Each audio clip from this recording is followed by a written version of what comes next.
All right, Sandy, what's up, bud? Yes, Good to sir. see you. Good to see you. Thanks for coming on. I Thank appreciate you. you always making that Yeah, it was long fun. haul from the city Oof. Yes, it was fun. to Long Island. Can only imagine what was going through your mind during that ride. Was it get me out of this car? Brings me back to my old days here on Long Island. So I grew up out here. Did you really? Yeah. I didn't know that. Yeah. Tell me, where'd you start? Like, where you grew up in? So, Born in Long so I was Island, or- actually no. So I was born in Israel. Okay, that's what I thought. Yeah.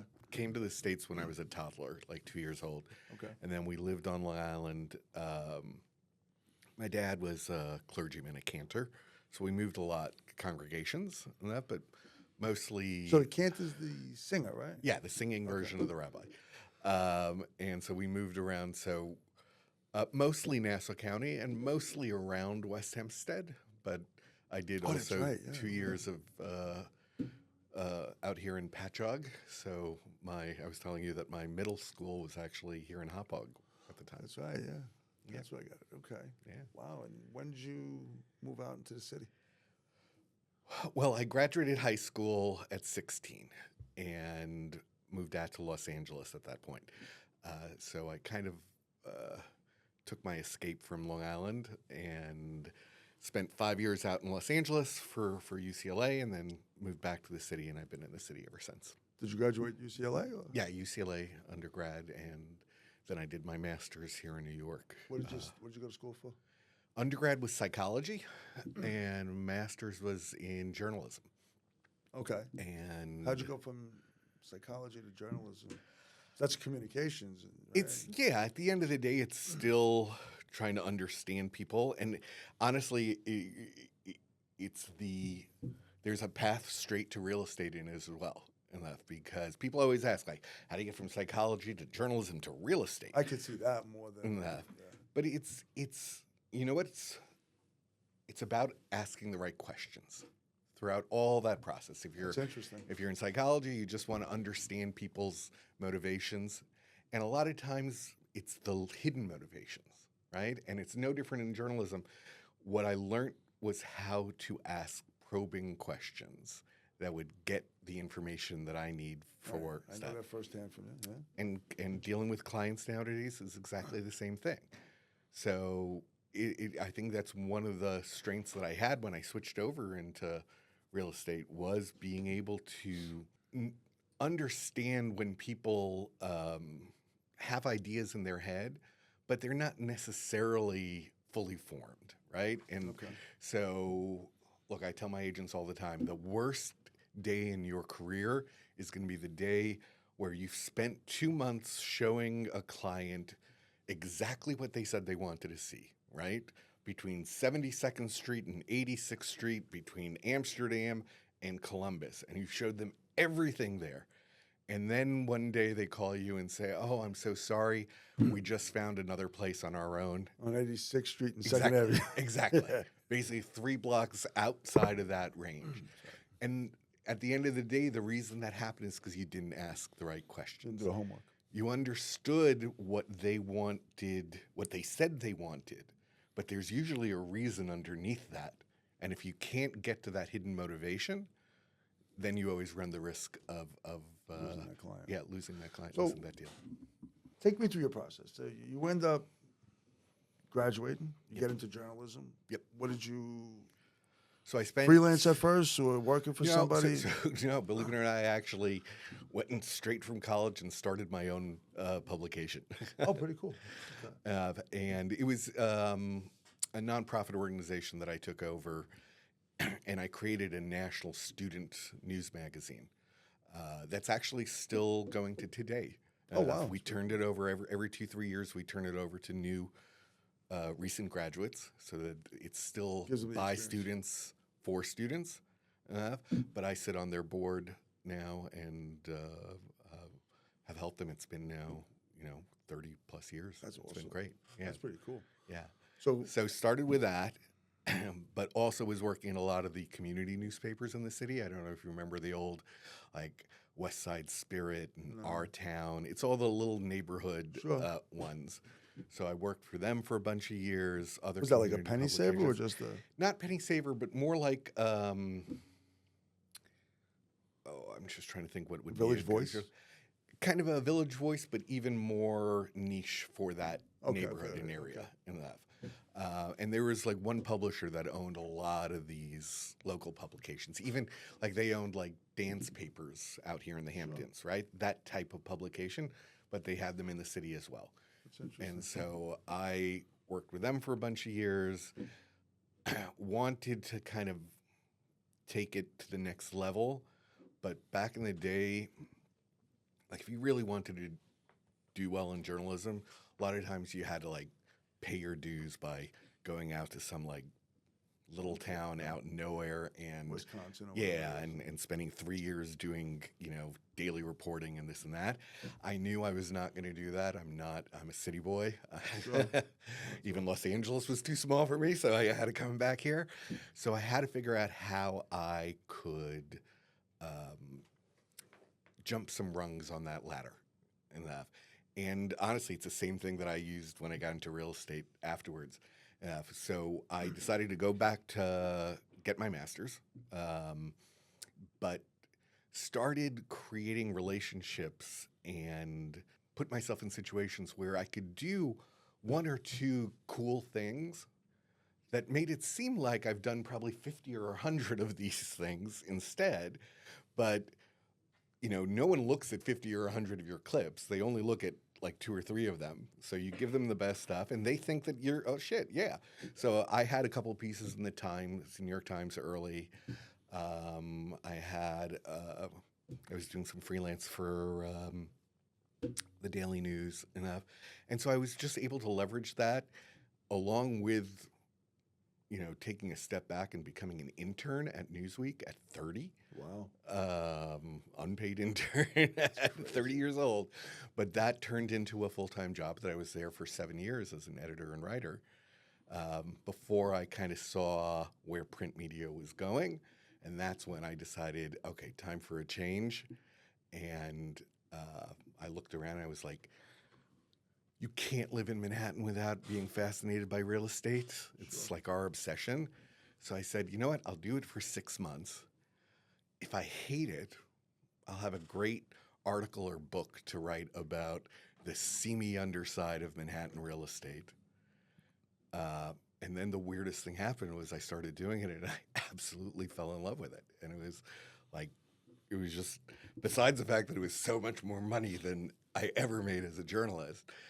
But it actually took, like I was saying, a lot of the stuff that I learned and was doing really well at in the other careers, but putting it into a positive spin rather than as a journalist, like where I'm trying to get you, to say something, this and that. Here I'm trying to help you.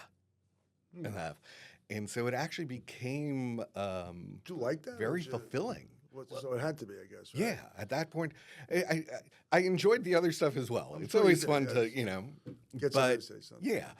But at the end of the day, it felt like I was helping people's lives, and that to me is far more important. I mean, that's been my guiding kind of spirit my whole life. Is I just want to be the person that helps. So, where'd you start? You get into the real estate game. Where'd you end up? So I looked around at a couple of different places. I ended up at City Habitats. Rental which agent or? Started out as a rental agent. Okay. Yeah. And for the first year that I was at City Habitats, I made the conscious choice not to do anything but rentals. Why is that? Part of it was because I was flat broke. Okay. Went in there with like probably a $30,000 debt. I was 2 years out of a divorce. I had like a 400 credit at that point. I was just, financially a mess. And I knew that rentals was a way to start generating income quickly. But more importantly than that, because rentals happen so quickly, you learn faster. You're still doing a lot of the same stuff I ended up doing as a salesperson, but it's happening in a much quicker time period. So both you learn faster, and when you make a mistake, so what? It's that deal's gone. You're on to the next one. That's right. I mean, just a quick story. My first big rental, I had worked on it for like a month. It was a Classic 7 on the Upper West Side. I think it was like $7,000 or $8,000. I needed that money at that point. The day we were supposed to sign leases, the client calls and says, we changed our mind. Oh, that sucks. Yeah. And I was crushed. And part of me was like, screw this. I'm not going to stay in real estate. That's it. I got to find a job that's going to make me money. Yeah. But instead, I got up, I walked around the block, I stopped off in Haagen-Dazs, got an ice cream, and then went back to my desk and started working again. And that was it. Just forgot about it. You just got to put it behind you and move forward. Think that's because of psychology and It's a psychology, but it's also that's just part of the way that I was raised and grew up. It's funny because we've known each other now for a few years, and most people see me as like a very nice, approachable, friendly. I don't. Uncle. Yeah, no, you know better. But kind of thing. No, I do. But underneath that, there is both a very, very strong anti-authoritarian streak. Like I don't like being told what to do, but also you're never going to take me down. Whatever happens, I'm getting up the next day, I'm dusting myself off, and I'm moving forward. And that happened actually with my real estate career only about 6 years ago. I'll jump ahead a little bit. So after I did the rentals for a year, I started doing sales, right? I chose a very specific niche, which was Upper Manhattan at the time because I was living there, and I saw it was mostly mom and pops in the area there, but there was an opportunity to really provide much better service. So I went up there, first was doing the rentals, then the sales, but I only had like 2 or 3 sales under my belt. Okay. And at the time, we had a big rental account with one of the biggest landlords in the city, and we were regularly going in there for meetings, talk about, the renovations and what pricing and this and that. And I was there with my manager from City Habitat. I knew that they had some development projects that they were doing, condo conversions at the time. And I went to my manager and said to him, let's just ask them for one. Take a shot. Yeah, let's take a shot and ask for one. And he was like, no, it's too soon. It's not the right time. Da-da-da. I mean, he was a great guy, and I'm not blaming him. I understood his logic at the time. Of course I got it. But the next time we happened to be in a meeting with them, I don't even remember how it came up, but I just said, screw it. I'm going to take the chance, and I'm just going to ask. And as it happened, that was the week they were firing their broker. Oh, that's awesome. If I had waited a week later, they would have already hired somebody else. And they said, give 48 hours, get us a whole report and this and that. I'd never done one of these things in my life. I had no idea what I was doing. But again, the journalism and everything else, I'm a good storyteller, right? Sure. So I can package a good story. And I presented to them, and rather than getting 1 building, we got 7. Okay? Wow, that's awesome. And Sales or rentals? Sales. These were all condo conversions on Riverside Drive. That's right, yeah. And what they ended up doing is they gave us half, and they gave another brokerage half because they wanted to kind of see and test. Within a year and a half, we had taken over the entire. And then over the years, we started doing for them in Brooklyn and in Flushing. The ones you and still in have? Queens. Yeah. So we converted about 30 buildings for them. And what's great about conversions is that it's almost like an annuity because there's still 50% of the building that's still tenants. So as they move out, then we get more deals. So we had a great business at that point, and I had already come to Keller Williams and learned how to actually operate a business and run a team. When did you come to Keller? 2000 and right at the end of 2011, the beginning of 2012. So when we opened, basically. So it was at the end of the first year that Keller Williams was opened in the city. That's awesome. And at the time, sorry, I'm jumping around with stories here, but at the time I was being recruited by a lot of the brokerages and stuff. And I thought I was hot shit. I was like, I'd done about $300,000 in GCI at that point, and I was like, yeah, man. So and I took every interview that I had, but I always told people, look, the only way I could see myself leaving is if I think I could be happier, because I'm actually pretty happy where I am. Only if I think I could be happier will I make the jump. Good jump. Yep. Keller Williams was the first time that I sat down there and said, you know what, I think I'm going to be happier here. What was it that you thought you would be happier at Keller? Was it the opportunity? Without a doubt, opportunity, but I didn't even realize half of that until I was in the company, and honestly, until I met you, and we had a lot of more opportunities. But at the time, it was also because I just loved the idea that the brand was mine, right? That it's not the Keller Williams brand. Yes, I work under the brokerage, and it's wonderful to have all the backing and knowing that we're part of the largest brokerage in the world. But at the end of the day, my clients work with me. Those developers were working with me. So when I was leaving whatever brokerage, They came with you. I would be taking them. So I was considering actually starting my own brokerage at the time, because I thought that might be just the easiest way. I don't want people, remember the anti-authoritarian streak, I don't want people telling me what to do. I want to do it the way that I do it. Keller, I could see that was there.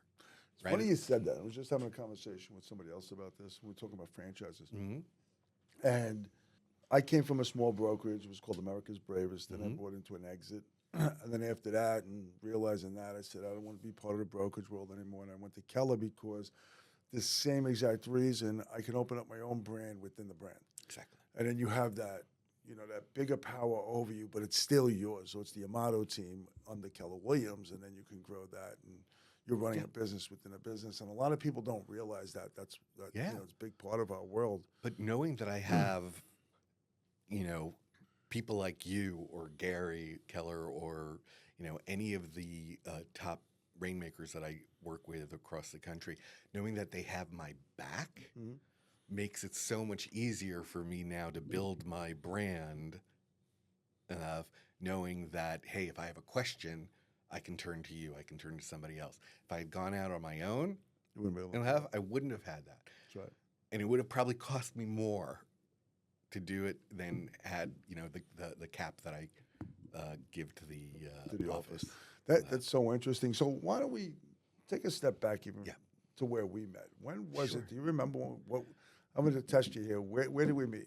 So the first time I remember us meeting, I know we met at family reunion, but I think that was the second time. I think it was actually in the office. First time. First time. I know exactly where it was. Okay, where was it? Me, you, and Lauren in Florida's Masterminds in April. Oh, for some reason I thought that was the second one. No, I think that was the first. You're probably right. I think that was the first time because Lauren said, you got to meet this guy. Right. There's something going on in the city. Yeah. I think I just met with Alon at the time. Yeah. And your name came up with Ed Wood and a couple of others. And Lauren set up a dinner between me, you, and her. Yep. And I wasn't flying it down. And she said, no, you got to meet this guy. If we're serious about this, we got to go talk to him. We had dinner, got to know each other, and then take it from there. Like what? Yeah. So, I mean, the backdrop to that was that, we were looking to change ownership in the city. Things were difficult at the time. And I stepped forward when I didn't think that there was anybody else. And I stepped forward and said, look, I'll buy the franchise. Yep. Because I cared about it so much that I didn't want to see it die.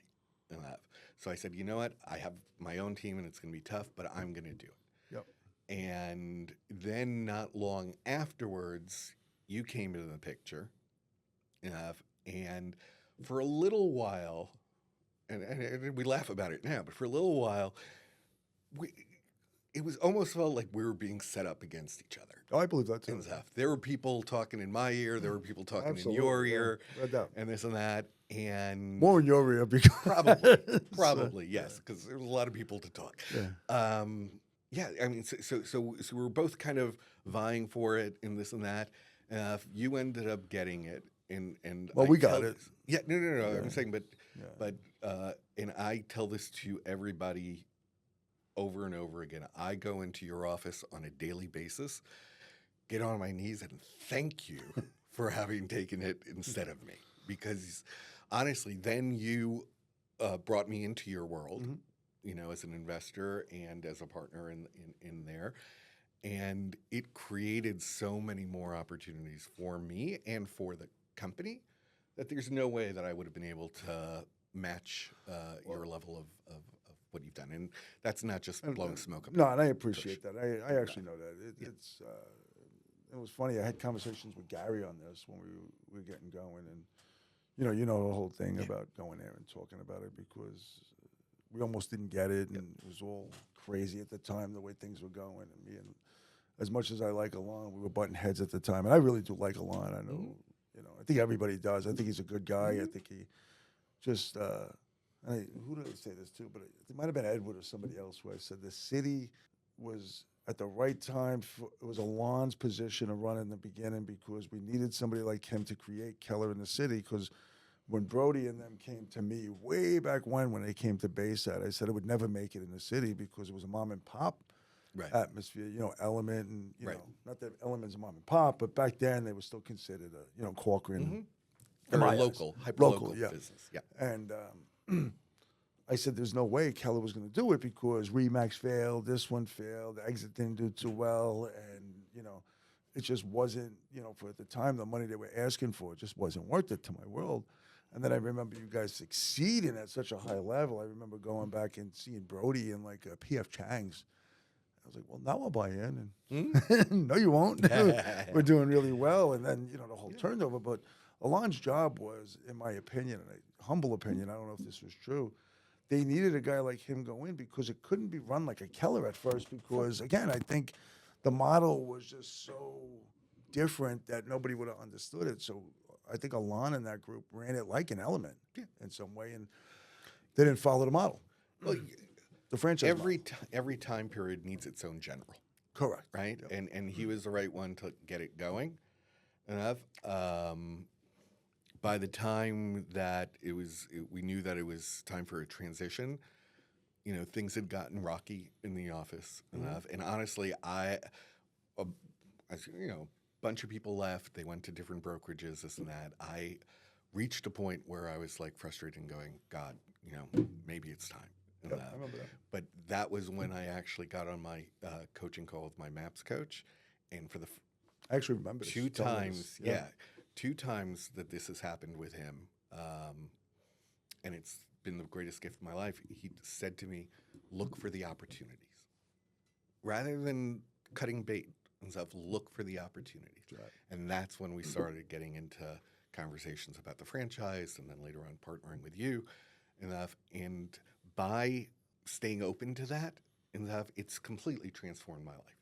Oh, well, I think it transformed a lot of lives, Yeah. Without doubt, because the people that stayed are loyal and they needed that were there. And then look at all the people that came back. And then we were able to bring them back and it was a wonderful way of reestablishing ourselves in the city, but with really solid foundation. And it's proven itself out over the last few years as we've continued to grow and continue to be profitable, where there's practically no brokerage in the city that is. Right.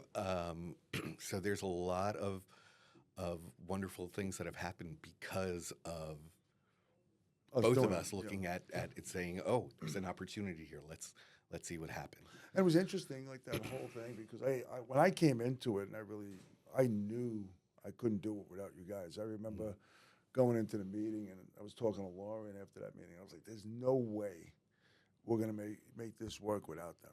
There's just no way." And I remember saying to her, "I'm hoping that they give me the opportunity to invest in it because I felt that you guys had, you guys controlled the market center because you were the ones that lived through it and you knew it. The only thing that I was able to do different, I think, was knowing the models the way they were run." And I remember you sitting in an OP meeting with us, that mastermind. And I think I never told you this, but I think that's where it humbles you a little bit, knowing that, because I remember listening to you, and I remember you going, "Ooh, during that meeting saying, even if I spoke or somebody else spoke in that mastermind, And you're like, "Ooh, okay, I didn't realize that." Because again, it wasn't run like the franchise. Opens your eyes. It opens to your eyes. different things. Yeah. And I think you realized how much time it goes into. We were talking Yeah. about this today. How Yeah. much time goes into an OP position in the city. Yeah. It's totally different than everywhere else, Yeah. right? So Well, there was the one thing I was just going to cap it off. This part of the story is that when you got the franchise, and I don't know if you remember this, but I reached out to you, and we ended up going for lunch at I the do Penn remember this at your club. Yep. Yeah, and I said, you know what? Are you still a member there? No. I know. Yeah, I should re-sign up. Um, but I knew that we needed to clear the air. I knew that we just needed to get past all the crap and stuff like that. And literally, the second we sat down, We laughed about it it. was all, it all just felt natural and normal and stuff. And I don't know if you remember me saying this to you. I said, look, I want to be your partner. I'm going to be your biggest accountability partner. And you have been. Yep. And you've been mine. So I think that really set the tone then to be able to do all the things we've done since then. And I think there's so much more to capture. Oh, yeah. With it because, you know, it's funny. We just hired. Matt just brought somebody on recently from Compass. And he's like, I never knew this was that great. And Keller, that all of this happens. And he said he was talking to, I'm not going to mention a name, I'll mention Aaron. Aaron said he was talking to somebody from Corcoran, you know, and they were basically saying, well, I got this 2% increase. And Aaron's like, well, I only pay $50,000, and you know it's great. You know, nobody's busting my shoes, no one's doing this. It's able to do what I'm running my own business, and I don't think people realize that yet. But I think they're starting to because of your ways and the company's way. I was yesterday right outside of the corner of our street. You know, Madison. Our office is Madison and 45th. And I'm walking oblivious to the world as I usually am. And all of a sudden somebody says, "Hey, Sandy." And I like turn around and I don't recognize him at first. But it's a guy that I worked with at City Habitats. That's funny. And he's currently, he's one of the last of the group that stayed at Corcoran and has kind of made a really nice business for himself there. But second I started talking to him, I couldn't even control myself because I knew how much better he could be if he was with us. So I tried to lay the groundwork a little bit, and then I'll hand him off for you guys to close. But that's the thing. It sounds so much like I drank the Kool-Aid, We all did, but there's so much truth to it. Think about it though. In your world, since you're there, you started out. You said you made $300,000, and you were like, "Wow, this is a lot, crazy." Then you get into the world, and I'm not going to sit there and discuss your money because that's your business. You make your first $1 million, and you go on. And we're talking about in a car with Gary, and we both been there where you're in the top tier of the company. How did you end up getting into that group? And then explain that group to everybody, knowing what it's at, with the kind of help that we honestly get and the support that we get to where we're at. So I think I was with the company about 3 or 4 years when I had heard, by going to family reunion, this and that there was this very secretive little group of Gary's top, it used to be the top 100, right? And the second I heard about it, I did a little bit of digging and research, and I was like, let me check Rich out and get in there. Yeah, I want to be in that room. And it was a very intentional and purposeful goal for me to say, what do I need to do to get up to that level so that I can get in that room? So now, are you MAPS coach yet? Are you in MAPS coaching yet or no? Yes, I'd been for a couple of years in MAPS coaching already, and they helped without a doubt. Of course, create put the goggles on things and then show me how I could do that, how I can get to that group. I remember, the day that I got the invite, and I say this all the time, for the first 3 years I was in the group, I was like constantly afraid that somebody was going to like pop up and go, "Wait, why are you here? You weren't meant to be here." It was an accident. So I had a total imposter complex for the first 3 years, but being in that room and just surrounding yourself with the top of the top and then being poured into by the top of our company has been such an amazing experience. As much because of being able to say, hey, I get to listen to Gary Keller, talk to me amazing, directly, which is unbelievable. But even more than that is I'm surrounded by a tribe of people that are like me. One of the things that I think a lot of people forget, and it's a cliche, but it's true also, leadership is extremely lonely. It is. Right? When you're at the top, especially when you're running a pretty decent sized, multi-million dollar business, there are days that suck, right? And you don't want to bring it home. You don't want to, Of course not. start kicking puppies down the street or something like that. But you got to find a way to vent. And having that group, having those people who were all going through the same stuff, maybe not at the same time, but in different ways. They've been through it, and then being able to give back as well as take from that has been just an incredible experience. So you were the first one out of our group to get in it? The first in our office, yes, First in I our believe office. so. And now we have how many? I think there's 5 right now, and there's probably at least 2 more coming. Just from the city? Or is Yeah, that- I think. And then you got Barry, Right. David Lau, Right. Nicole, right? Yeah, so Nicole I consider in the city. Well, no, I'm talking about Nicole Campisi. Oh, Also is in yes, I that. forgot. That's I'm right. sorry. Yes. We have around, 10, 15 people in our world that are in Gary's top 200 now. I'd say so. That's pretty cool. Yeah, When you think about that. yeah. But it also makes perfect sense. Sure. New York has to be that place. That's right.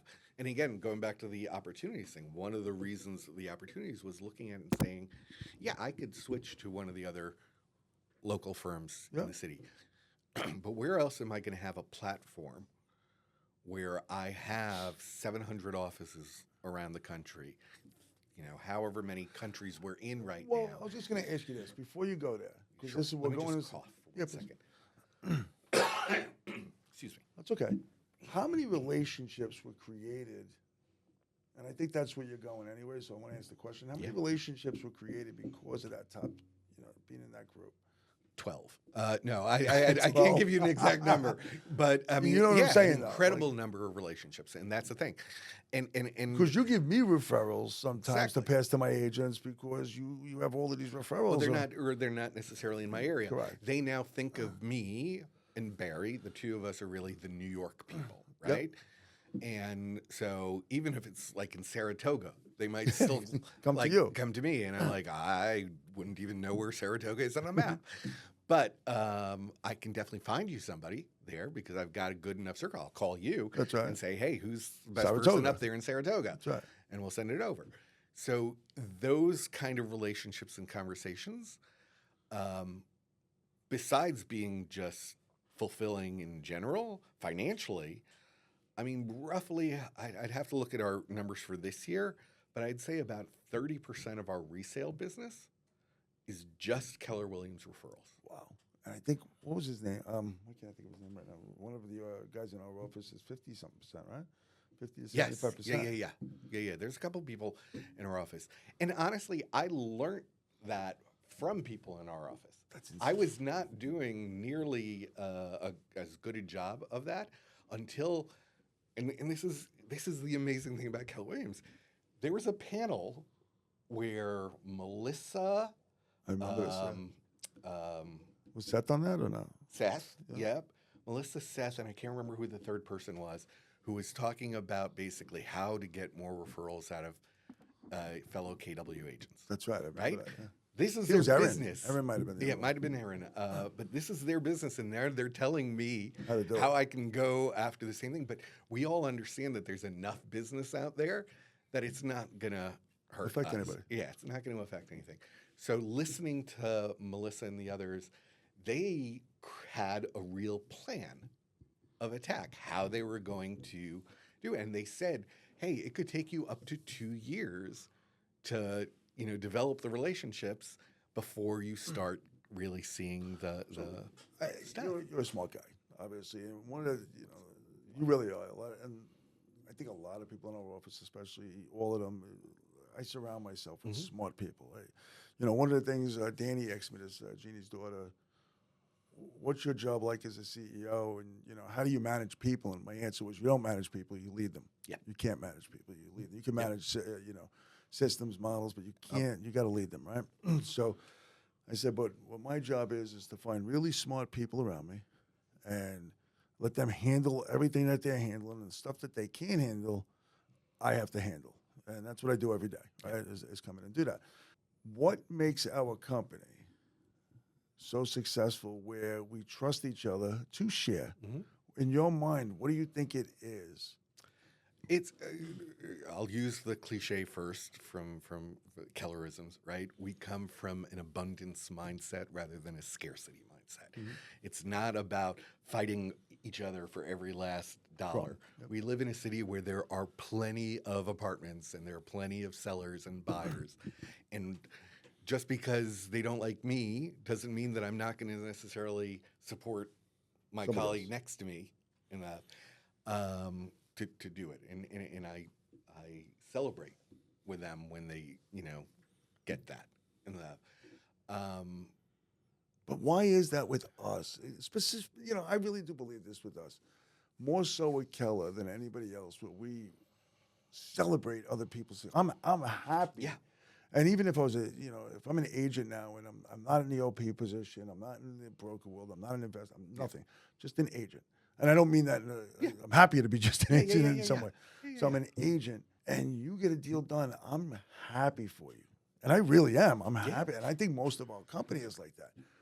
Why is that instilled in us and not every? Why isn't that like Well, that for everyone? on a in the world? practical level, it was Not built saying it's into not either. no, but it was built into the DNA of the company when Gary created the profit share system, right? Because we're still all benefiting from each other.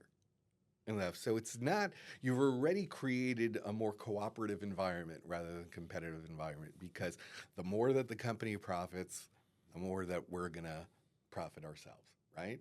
So you've already, and any agent who gets that is going to already be there. The other piece of it is, and I say this all the time and I joke about it, but I love the fact that we are a diva-free zone. Okay, that's what I call it, because no one agent, Above the is company. worth more than X amount of dollars to us, right? Because they're capped and this and that at another brokerage. I'm not going to name and stuff like that, but if you're a top producer in my range, right, you're probably giving the company $300,000-$500,000 a year. And therefore, if I start complaining and I start wanting to, be a Spread your peacock wings, yeah. and stuff like that, you're going to have to listen to me because you don't want to lose that money. At the end of the day, with us, if you're not in culture, if you don't get what we are, there are other brokerages for you. And it's not like we haven't done it before. Plenty of times. We've Just did a it. couple of times, where we've taken top one or number two in the office and said to them, look, you're not in culture and it's not the right fit. That's right. And that's okay. Yeah, and that's totally okay. That's right. And that, to me, why wouldn't I want to come into an office like that every day? And I would have felt like that, especially when I was a new agent. But even now, I'm like, that's amazing. I get to work with people who are actually happy to see me. And you've mentioned this before. When somebody comes over from another brokerage, they're just constantly shocked about how we all actually like each other and are, friendly and this and that. And these are people, in the office right now. One of the people that I'm most close with is Rana Williams. Rana and I, You guys go back from the, we sat to get next to each other when we first came over to Keller. Just listening to her for the first 3 months, I learned more than the 6 years that I had been in real estate. It's unbelievable. But we both run really, really big businesses, and yet we constantly share and talk and this and that and that. And at the end of the day, it works out. I called you last night. We're working right now potentially on an $8 to $9 million deal where we're going to co-broke it. That's with each amazing. other, That's awesome. which is just unbelievable. And so, the company does well, we do well. We're that's Everybody's a happy. win-win. It's a win-win. And we even brought in Ed for the commercial side of it. That's awesome. Uh, Can't you can't beat can't that. have that. Yeah. So perfect. We're sitting here. The end of December, December 31st, December 30th next year, 2025, and make that drive back here. We're hanging Yeah. out, having this conversation. What kind of year was it? There's a lot of different ways of answering that. Yep. So I will say, I'm, the last 2 years have been Up and down. up and down. Mm-hmm. Thankfully, we've kind of stayed on path from where we were. We didn't lose really. We didn't make much more. But it's been what I call like a schizophrenic market, right? I'm really looking forward to next year. It looks right now like it's going to be the first year we're back. Mhm. So I I agree with think that. it's going to be a very, very solid. Our pipeline is already filling up. Buyers and sellers are that have been sitting on the sidelines for so long. They're raring to go. It's just waiting for the opportunity. So I think the new year will bring that in. And I think that will be wonderful for the business overall. But to answer your question, I've got 16 people on my team, okay? If next year every single one of them is doing 20%, 30% more than they did this last year, and it's helping them build the lives that they want, you're going to see me very happy Awesome. next year. I'm looking at the company for 25. Well, not the company, the industry. Mm-hmm. I would love to hear your view on this too. I think. Well, when did you get into the business? You said. 2006. All right, almost the same time. So you went through the last downturn, right? Would you say you're more prepared? Were you more prepared for this last run because of that? Because of that, but again, also just because of KW. Without a doubt. I hadn't, in 2007, 2008, there was no shift book. There Correct. was no this and that. So there was no Guidance to it. understanding of how to navigate a downturn. Yep. Right? So from that perspective, yes. But also from the other perspective, just knowing that, okay, we'll make it through.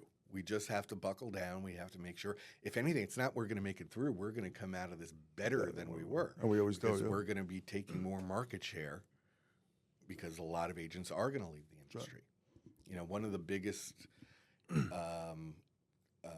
areas that we've worked on, even with the leadership team in the office, is when, an agent says that, hey, it's not working out for me and I'm going to go back to my job in Cop again. Yeah.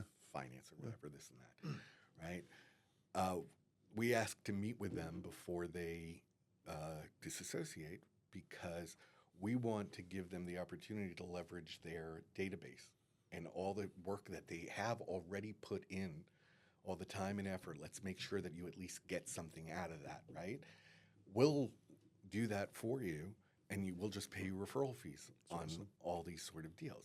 So we've been building what I call a leveraged referral army for the last couple of years. Mm-hmm.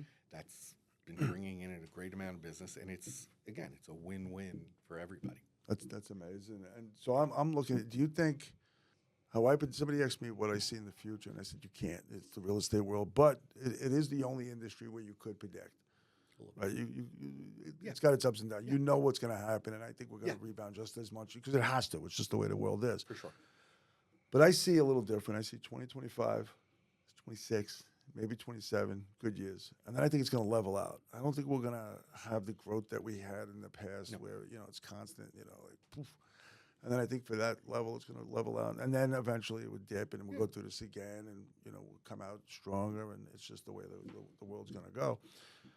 I welcome that. So do I. Right? Obviously. Because we know two things. One, first of all, having a normal market for a while would not be a bad thing. It's been too much ups and downs, and the consumer is shaken by that and stuff. So having some normality is good, but also the dips, right?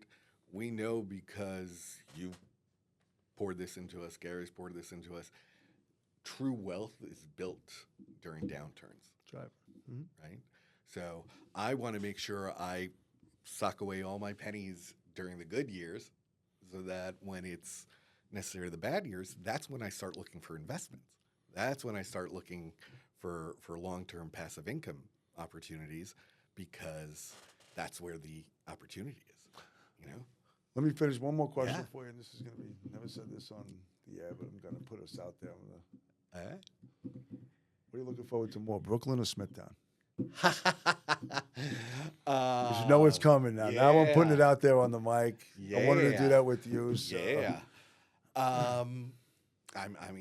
For me, that's an easy answer. Brooklyn all the way. It is. There's so much opportunity there, and we're already there. I was just talking to you about it this morning. Just the Manhattan office has done $75 million year to date just in sales, and then 164 rentals, all in Brooklyn. Wow. That doesn't include our Bay Ridge office, and then that doesn't include when we actually, open up, come into downtown. It's going to be fun. It's going to be fun. I'm looking forward to that. Still want to be the OP? I am. You know what I've said to you all the time. I am right now learning from you enough, and the second you think I'm ready enough, I'm ready. All right, let's get it going. Look forward to it. Cool. Look forward to having you back and talking about that. Pleasure. Sandy, thank you for coming in. I appreciate it. Thank you. Love you. Have a great holiday, buddy. Have a great day.